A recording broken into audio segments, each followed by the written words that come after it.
Good morning class. St. Angel's family welcomes you in online classes class 12th commerce subject business studies, and our today's topic is nature oblique feature oblique characteristics of management principle. In our last video beta we have covered our 5 features of management principle, so we will cover here another feature and as well as the importance of management principles. So our six point is based on cause and effect relationship. बेटा जो management के principle हैं वो cause and effect पर based होते हैं। It means जब हम इनको अप्लाई करते हैं तो उसके पीछे हमारा कुछ कोज होता है और फिर बेटा उसका कुछ इफेक्ट भी हमारी फर्म के ऊपर होता है।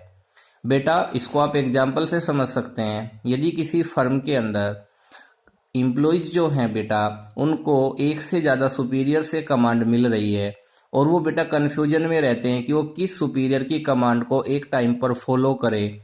सो बेटा इस प्रॉब्लम को जो है, इस कोज को जो है यूनिटी ऑफ कमांड, यदि आप हेनरी फ्योल का प्रिंसिपल यूनिटी ऑफ कमांड को बेटा अपनाते हैं जिसमें कहा गया है कि एक बार में एक ही सुपीरियर जो है बेटा एम्प्लॉइज को कमांड दे। सो बेटा यदि हम इसको अप्लाई करेंगे अपनी फर्म के अंदर तो उसका इफेक्ट ये होगा कि यदि हमारी फर्म के अंदर कोई कंफ्यूजन या चाउस की कंडीशन पहले बन रही थी अब वो बेटा नहीं बनेगी और जो एम्प्लॉइज हैं without any hesitation, without any problem, without any confusion they will perform their work in a efficient and effective manner. वो अपनी पूरी एफिशिएंसी से अपना कार्य करेंगे। इट मीन्स बेटा जो मैनेजमेंट प्रिंसिपल्स हैं वो कोज एंड इफेक्ट पर बेस्ड होते हैं। नेक्स्ट है कंटीजेंट।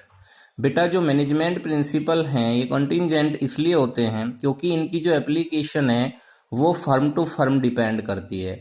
बेटा आपने 11th क्लास में पढ़ा है सोल प्रोप्राइटरशिप, जिस बिजनेस को एक अकेला व्यक्ति करता है। सो उसमें बेटा यदि हम हेनरी फ्योल के प्रिंसिपल की बात करें टीम स्पिरिट, सो बेटा वो वहाँ पर अप्लाई नहीं होगा क्योंकि वहाँ पर एक अकेला बंदा उस बिजनेस को कर रहा है। तो टीम स्पिरिट तो बेटा वहाँ पर लागू होगा जहां पर ज्यादा वर्कर्स वर्क कर रहे होंगे, मैनेजमेंट और वर्कर्स का एक ग्रुप होगा तो ही बेटा टीम स्पिरिट वर्क करेगा। अदरवाइज सोल प्रोप्राइटरशिप में तो बेटा उसकी आवश्यकता ही नहीं होगी। इसलिए मैनेजमेंट प्रिंसिपल को कंटीजेंट कहा गया है क्योंकि इनकी जो एप्लीकेशन है, मतलब यदि हम इनको अप्लाई करते हैं सो बेटा वो फर्म टू फर्म डिपेंड करता है, हमारी फर्म के साइज पर, हमारी फर्म के नेचर पर। इसलिए बेटा इनको कंटीजेंट कहा गया है। Our next topic is significance and importance of management principles. बेटा अब तक आपने जो मैनेजमेंट प्रिंसिपल्स हैं उनके फीचर पढ़े। सो बेटा फीचर पढ़ने के बाद हमारे क्लियर हो जाता है कि ये प्रिंसिपल्स जो हैं किस प्रकार एक फर्म के लिए, किस प्रकार जो है एक ऑर्गेनाइजेशन के लिए इम्पोर्टेंस रखते हैं। बेटा सिग्निफिकेंस और इम्पोर्टेंस दोनों बात एक ही होती है, दोनों का मतलब एक ही है। इट मीन्स यदि आपकी एग्जाम में सिग्निफिकेंस और इम्पोर्टेंस दोनों एक दूसरे के यदि रिप्लेस करते हैं या एक दूसरे के स्थान पर आ जाते हैं सो बेटा answer will be the same. Significance और इम्पोर्टेंस एक ही बात होती है। सो बेटा फर्स्ट मैनेजमेंट प्रिंसिपल्स जो है बेटा हमारे, उनका जो फर्स्ट इम्पोर्टेंस है वो क्या है बेटा, providing managers with useful insight into reality. होता क्या है कि बेटा मैनेजर्स जो हैं जो फर्म को जो है बेटा कैरी आउट करते हैं, फर्म की डिफरेंट एक्टिविटीज को कैरी आउट करते हैं। सो यदि वो इन प्रिंसिपल को अपनाएंगे सो बेटा जो उनकी इंसाइट होगी, उनकी जो अपने फर्म के ऊपर फोकस्ड होगा, जो दृष्टि होगी वो ज़्यादा क्लियर होगी और वो बेटा रियलिटी को देख सकते हैं यदि वो इन प्रिंसिपल को अप्लाई करेंगे। फॉर एग्जाम्पल बेटा यदि हमारी फर्म के अंदर एम्प्लॉइज जो है उनकी एफिशिएंसी लगातार घटती जा रही है, हमारे जो वर्कर्स हैं वर्क नहीं कर पा रहे हैं, तो बेटा जो टेलर के प्रिंसिपल्स हैं या उसकी जो टेक्निक है, method study, time study, fatigue study, यदि हम उनको अप्लाई करते हैं अपनी फर्म के अंदर तो बेटा हमें रियलिटी, हमें एक्चुअल में प्रॉब्लम का पता चल जाएगा कि हमारे जो वर्कर की एफिशिएंसी घट रही है उसके पीछे रियलिटी क्या है, उसके पीछे सच्चाई क्या है। सो बेटा एक मैनेजर्स को रियलिटी को जानने में और फिर उस प्रॉब्लम को दूर करने में ये हमारे मैनेजमेंट प्रिंसिपल हेल्प करते हैं। तो बेटा आपको पता चल गया होगा कि इसलिए इंपॉर्टेंट है मैनेजमेंट प्रिंसिपल, क्योंकि ये एक मैनेजर को यूजफुल इंसाइट देते हैं जिससे कि वो रियलिटी को देख सके और उसको समझ सके। नेक्स्ट है optimum utilisation of resources.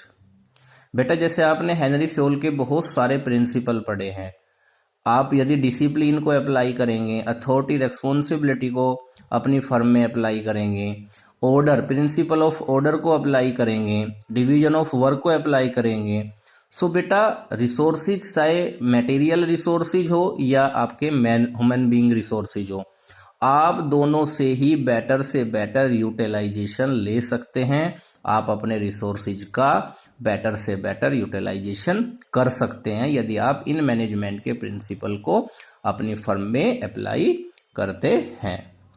Next है साइंटिफिक डिसीजन। बेटा आपने एफडब्ल्यू टेलर के प्रिंसिपल्स पढ़े होंगे, harmony not discord, science not, rule of thumb. So उनमें बेटा क्लियरली कहा गया है कि आप यदि अपनी फर्म के लिए कुछ भी डिसीजन ले रहे हैं तो वो आपकी अपनी इच्छा पर डिपेंड ना होकर, या आपके फादर ग्रैंडफादर उसको ऐसा करते हुए आ रहे हैं तो आप भी ऐसे ही करें, उस पर ना होकर, बल्कि आज के समय के अनुसार कोज एंड इफेक्ट पर होने चाहिए कि यदि हमने इस प्रिंसिपल को अप्लाई किया है अपनी फर्म के अंदर, सो उसके पीछे हमारा रीजन ये था और उसका इफेक्ट ये होगा। सो इट मीन्स यदि हम मैनेजमेंट प्रिंसिपल्स को अप्लाई करते हैं तो मैनेजर को बेटा साइंटिफिक डिसीजन लेने में काफी आसानी होती है। Next is meeting changing environment requirement. बेटा जो मैनेजमेंट प्रिंसिपल है ये कंटिंजेंट होते हैं, जैसे आपने लास्ट फीचर में भी पढ़ा होगा, आप इनको समय के अनुसार अपनी फर्म के अनुसार इनको अप्लाई कर सकते हैं और इनसे बेनिफिट ले सकते हैं। सो बेटा समय के अनुसार जो हमारा बिजनेस इन्वायरमेंट है वो चेंज करता रहता है, तो जैसे ही हमारा बिजनेस इन्वायरमेंट चेंज करता है वैसे ही हम इन प्रिंसिपल्स को भी उस चेंजेस के अनुसार अप्लाई कर सकते हैं, जिससे कि जो इन्वायरमेंट चेंज हो रहा है हम उसके साथ बेटा एक बैलेंस बना के चल सके। जैसे यदि टेक्नोलॉजी मार्केट में आ रही है तो हेनरी फ्योल के प्रिंसिपल भी और आपके जो एफडब्ल्यू टेलर के प्रिंसिपल भी हैं, इनिशिएटिव है हेनरी फ्योल का बेटा, एफडब्ल्यू टेलर का development of employees to their greatest efficiency है, जिसमें कहा गया है कि आप अपने एम्प्लॉइज को लगातार अपग्रेड करते रहिए, आप उनको नई नई ट्रेनिंग देते रहना चाहिए जिससे कि वो अपडेटेड रहे, नई नई टेक्नोलॉजी की जो इंफॉर्मेशन है उनको प्रोवाइड करते रहना चाहिए। सो बेटा यही है, इट मीन्स आप चेंजिंग इन्वायरमेंट के अनुसार अपने ह्यूमन रिसोर्स को भी चेंज कर रहे हैं। सो इन दिस वे जो मैनेजमेंट प्रिंसिपल्स हैं बेटा वो चेंजिंग इन्वायरमेंट रिक्वायरमेंट को पूरा करते हैं। इट मीन्स जो इन्वायरमेंट चेंज हो रहा है आप उसके अनुसार अपनी फर्म में भी इन प्रिंसिपल्स को अपना के चेंज कर सकते हैं। नेक्स्ट है इफेक्टिव एडमिनिस्ट्रेशन। बेटा आपने हेनरी फ्योल के प्रिंसिपल डिसिप्लिन पढ़ा, प्रिंसिपल ऑफ ऑर्डर पढ़ा, अथॉरिटी रेस्पॉन्सिबिलिटी पढ़ा, सारी प्रिंसिपल्स जो हैं बेटा एफडब्ल्यू टेलर के भी जो प्रिंसिपल हैं वो एक बेटर एडमिनिस्ट्रेशन पर फोकस करते हैं। इट मीन्स जो हमारे फर्म के अंदर प्रशासनिक व्यवस्था है, जो सिस्टम है, वो हमारा बेटर से बेटर होगा यदि हम इन प्रिंसिपल्स का यूज करते हैं। सो बेटा in this video we have covered our 5 importance of management principle. In next video we will cover our remaining importance of management principles. Till then take care. Thank you.